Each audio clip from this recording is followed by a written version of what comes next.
Look, I get it. Rewatching all 4 seasons of Stranger Things sounds like a nightmare. You don't have the time, you don't have the energy. But if you're too lazy to do the full rewatch and you want to actually understand season 5, these 8 episodes are all you need to watch. Let's start at the beginning with season 1. The very first episode is an absolute must-watch. This is the episode that started the entire phenomenon. And here's something really important that the Duffer Brothers have confirmed. Stranger Things begins with and ends with Will. There are tons of fan theories circulating right now that Will, not 11, is going to be the one to defeat Vecna in season 5. Why? Because it seems Will has powers of his own. We got hints of this in the season 4 finale, but if you rewatch episode 1, you'll see how Will manages to stay alive in the Upside Down. He demonstrates these abilities to keep Vecna at bay. Episode 8 of season 1 is one of the most important episodes of the entire series. This is where everything comes to a head in season 1. In this episode, we see Hopper and Joyce finally enter the Upside Down. Will gets rescued. We learn that the Demogorgon is attracted to human blood, and we discover that the government is willing to leave the gate to the Upside Down wide open just to continue their twisted experiments. But here's what's really important. This is where we first learn that there are other kids out there just like 11. Her 011 tattoo is the proof. We don't really explore this until season 2, but it becomes absolutely crucial in season 4 when we meet Henry Creel, also known as Vecna. And then there's this chilling moment at the end. Will coughs up a slug. This is the moment we realize Will is still connected to the Upside Down. He's still connected to Vecna, and they've never been safe. Moving into season 2,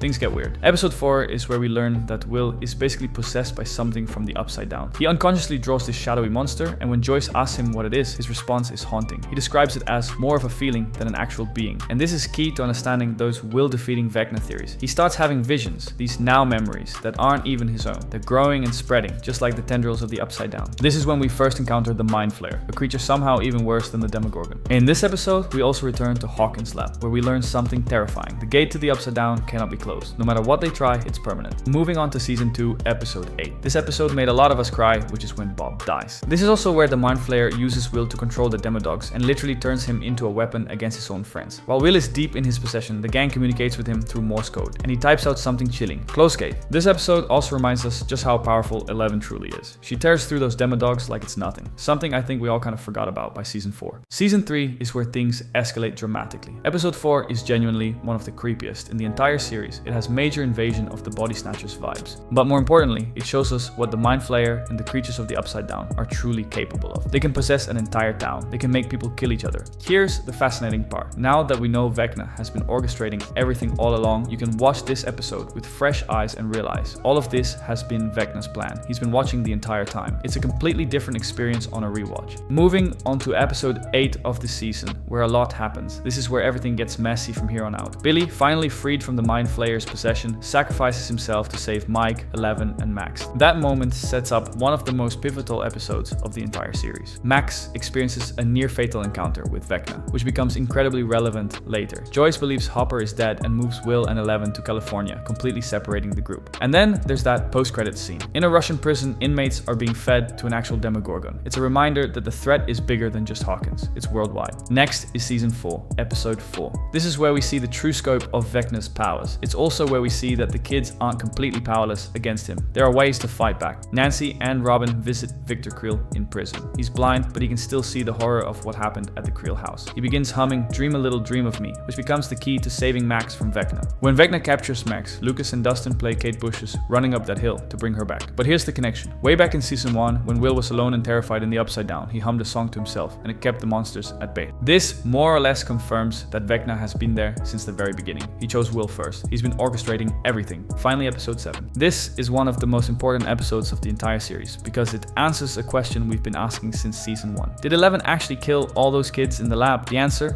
No.